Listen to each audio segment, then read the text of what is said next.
En otros temas, el dictamen de la Comisión de Ciudadanía en la Asamblea Constituyente establece un cambio en la fecha para que el jefe o jefa de gobierno asuma el cargo. Dictamen que será votado en breve. Quien ocupe la titularidad del Poder Ejecutivo de la Ciudad de México seguirá siendo jefe o jefa de gobierno.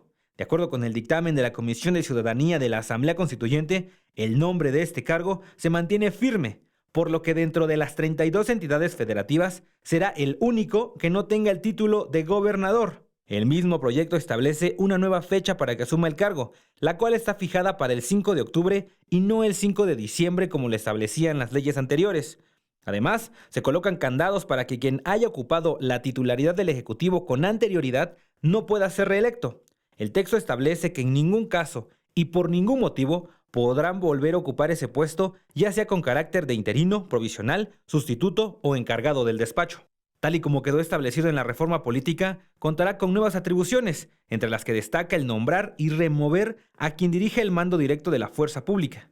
Podrá también nombrar y remover libremente a su gabinete y en caso de haber emanado de un gobierno de coalición, deberá proponer ante el Congreso a los integrantes del mismo para su ratificación.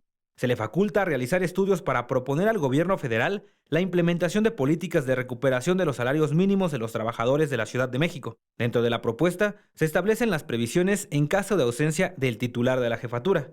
Se propone que si al comenzar el periodo constitucional para entrar en funciones, es decir, el 5 de octubre, hubiese falta absoluta de la o el jefe de gobierno, asumirá provisionalmente el cargo quien presida el Congreso en tanto se designa un interino.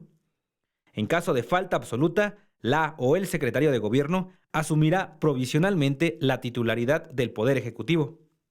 Los 13 artículos que forman parte del dictamen serán puestos a consideración del Pleno para su debate, análisis y en su caso aprobación y formarán parte de la Carta Magna de la capital del país.